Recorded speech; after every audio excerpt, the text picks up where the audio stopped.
السلام عليكم ورحمة الله وبركاته. العداء الجزائري المغربي والعقد النفسية. لماذا المغاربة والجزائريين دائما العداوة؟ واش فقط لأسباب اقتصادية واجتماعية وسياسية نعم، هذه الأسباب كائنة لا نناقشها، معروفة، لكن هناك أسباب نهملها وهي جوهرية كذلك وخصنا ننتبه لها، لأنها تدفعنا إلى مراجعة أنفسنا وعلاج أنفسنا.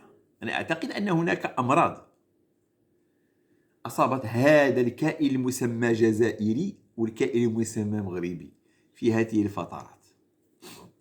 العداء للآخر يكون نابعا من عقدة الشعور بالقوة.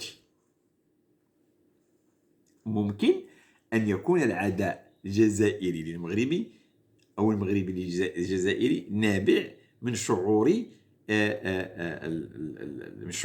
من شعورنا بالقوة. الجزائر تقول لك مثلا أنا عندي كذا وعندي كذا، عندي البترول وعندي الغاز وعندي المساحة كبيرة، وعندي المغربي تقول عندي الفوسفات وعندي التقنيات وعندي التطور وعندي البحار وعندي الشمس وعندي الضباب وعندي كل هذا الشيء يقول عنده.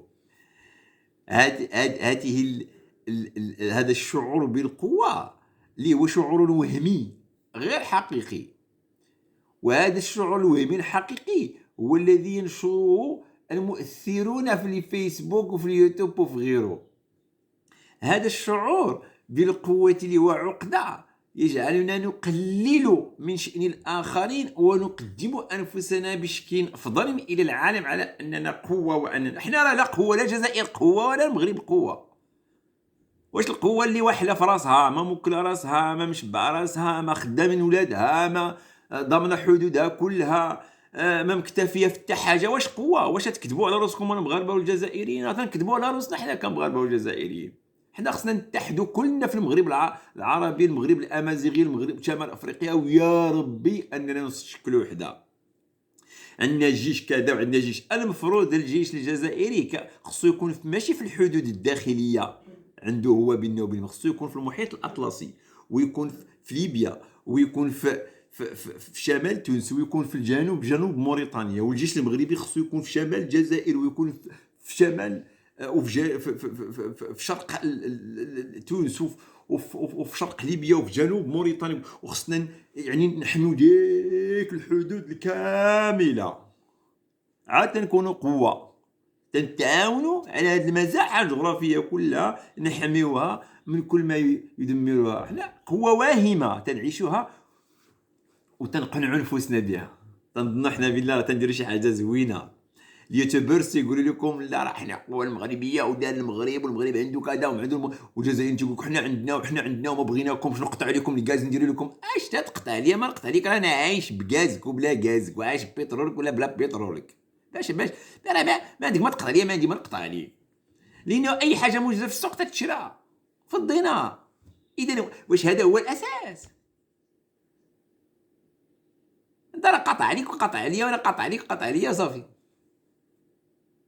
هذا هو الوهم بقوة غير موجودة. العقدة الأولى عقدة الشعور بالقوة الوهمية غير موجودة. العقدة الثانية عقدة الدنيا. كل من يتوجه للناس بالسب والطعن والشتم والكلام النابي عادة ما تكون لديه مشكلة مع نفسه هي التي تتحكم في سلوكه، فيهاجم الآخرين من أجل اكتساب الثقة في نفسه. هذه النفس التي تعاني من تصدعات واضطرابات. التي يسب الناس راه مريض سيكولوجيا، معروف هذا الأمر. عقدة الدونية هذه، إنما تكون تعتقد بأنك دوني، أنت نسب المغاربة لأن أقل منهم، ولا المغاربة تيسبوا الجزائر تيحسوا بقل منهم. هاد اليوتيوبرز تيوزعوا علينا الامراض النفسيه، والله لا تيوزعوا علينا الامراض النفسيه والاضطرابات النفسيه، وتيطوروا حتى اللي كانت عنده نفسه سليمه وتيتصنت. هاد اليوتيوبرز المدمرين غادي تولي عنده امراض نفسيه، غادي يولي عنده شعور بالقوه وهمي، وغادي تولي عنده عقده دونيه كذلك، وغادي يعيش بها. انظر. وثاني اللي تيسب واللي يطعن واللي تيحتقر الآخرين. هاد يحيل كذلك هذا على ماذا؟ يحيل على عقدة أخرى هي الحسد، لأن الحسود يعاني من ضعف الثقة في النفس، لأنه يعتقد بأنه لا يملك ما يملك غيره، فيبدأ بإهانة الذي يعتقد أنه متفوق عنه، وهذه بطبيعة الحال علامة على أنه لم يحصل على النجاح، وأن الشخص الآخر يعني هو أفضل منه نجاحا في الحياة. الحاسد معروف، الحاسد مريض لم ينسجم مع إمكاناته. المغاربة كثير من اليوتيوبرز تيوزعوا علينا هذا الحسد، تيربوا فينا الحسد لبعضنا البعض.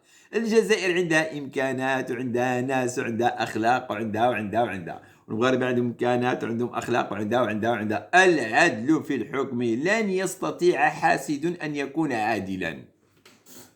إذا شوفوا، عقدة تاعت الدنيا، عقدة القوة الوهمية، وعقدة الحسد،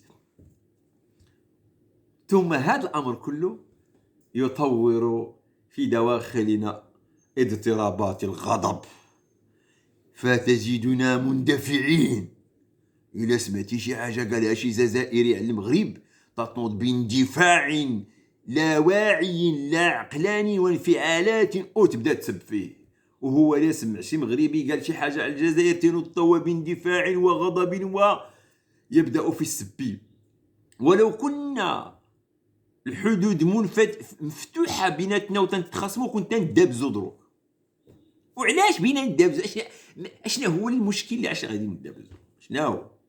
شنو هو؟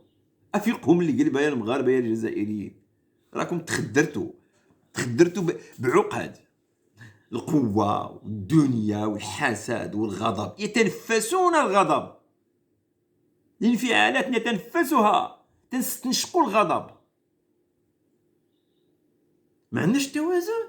الله يهديكم. فنبدأ بالتنمر على بعضنا البعض وإهانات بعضنا البعض، وهذا يعني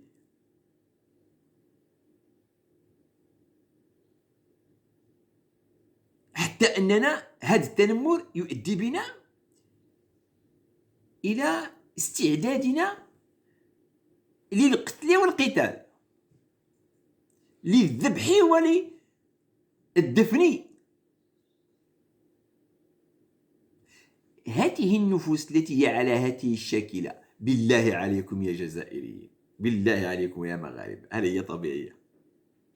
هل هي طبيعية؟ يقينا ليست طبيعية، يقينا ليست طبيعية. لذلك ما يفعله هؤلاء اليوتيوبرز يجب التنبيه إليه من طرف المثقفين. آثار ما ينشر، لماذا سموا مؤثرون؟ لماذا سموا مؤثرين هكذا؟ لأنهم بالفعل يؤثرون، ولكن يؤثرون في ماذا؟ يؤثرون في أبعاد الشخصية الأربعة، يؤثرون في معارف الناس، يؤثرون في بعد وجدان الناس، في إحكامهم، في طرق قبولهم ورفضهم، يؤثرون في معاييرهم وقيمهم، يؤثرون في سلوكاتهم، يؤثرون في كيفية تواصلهم مع بعضهم البعض. المؤثر يؤثر في هذه الأبعاد في الشخصية، والمثقف ينظر، وهو أصبح كذلك محل تأثير. أصبح المثقف يتأثر بالمؤثر، مع العلم أن المثقف عليه لا أن يتأثر بالمؤثر، عليه أن يقف من مقولات من أقوال المؤثر موقف المعالج لها، المحلل لها، المنتقد لها، المصوب لها، وأن يقول اللهم أنا منكر هذا، ويقول هذا عيب، وهذا لا يجب أن يكون، هذا فيه كذا وهذا فيه كذا وهذا فيه كذا، لأنه يضع أمام عينيه ماذا؟ الأفق العام لهذا العالم، الإنسانية، ثم العالم العربي والمسلم، ثم شمال أفريقيا، المغرب العربي الأمازيغي، تنضع هذا هو الأفق الذي يرى، ثم الثقافة، ثم التعايش بين الناس، ثم حسن الجوار. المثقف يقوده العلم، تقوده الثقافة، تقوده الإنسانية، لا يقوده مؤثر لا يستحضر أي شيء من هذه الأشياء إلا اللايكات ربما، أو بعض الدريهمات التي قد يربحها من هنا وهناك. أتمنى لكم التوفيق والسداد. الله يعفو عنا من عقدنا. السلام عليكم.